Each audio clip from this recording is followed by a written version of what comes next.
Manipur thokliba irang asina maram oiraga lanjena duna tongan ba relief camp singda changjafam loduna lairiba internally displaced person IDP singda sel oina lupa lishing amamam pina ba lupa crore manga henbeki shenfam kaithokle haina Chief Minister Nongthombam Biren hairi Chief Minister Nongthombam Biren social media da thagalapa post amata hai lanjena duna lairiba internally displaced person IDP singda tengbang oina lupa lishing amamam pina ba amadi ingtham thagi matam yaushilakpaga mari leinana ingtham thada sizinana pa potlam sing mompa kambal amadi kangkhal na chingba sing pina pagidamak state emergency fund dagi lupa crore manga henbeki shenfam kaithokle hairi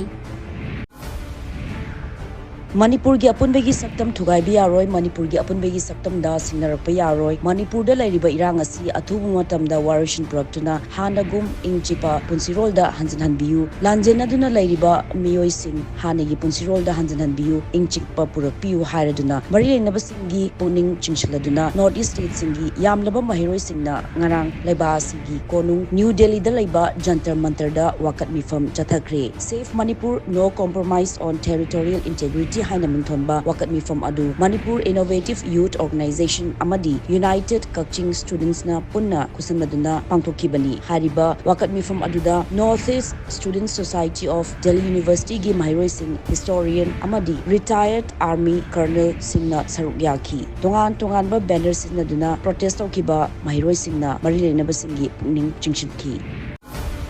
Minister of External Affairs S.J. Shankarna Army ki makok thongba official singbu mikup nahom singna amadi lakadulba malingi chaitheng amadi singnaba singbu mapung phana thengnanaba sem saduna leinaba khangankhre I wafumasi S.J. Shankarna hujik chathariba Army Commanders Conference ki ani suba tangkakta theme of evolving geopolitical landscape and opportunities for the Indian Armed Forces haiba hiram masida wangangbada phongdokhi panbayai hojik Indian Army amadi Chinese Army nongpok thangba Ladakh ki depsang amasung temchok haiba jaga asidagi khongfam handoknabagi thabak sukana chatharibani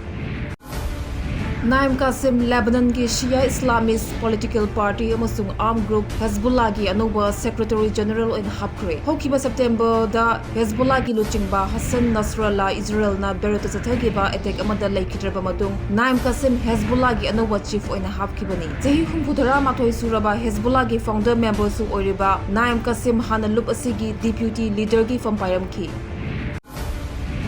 United States की Colorado da hokdi chathariba under 19 World Boxing Championship da India ki boxer Nisha amadi Prithvi semi final chamkhre championship asigi ngarang sanakhiba quarter final match da Nisha na Italy bu manga sino da maithi ba piraga amadi Prithvi na Italy bu manga sino da maithi ba piraga semi final ase changkhibani India ki boxers T Supriya Devi Rishi Singh Sumit Rahul Kundu amadi Hemant Segwal su ngasi quarter final ki tamak tonga category da lamba thengnaragani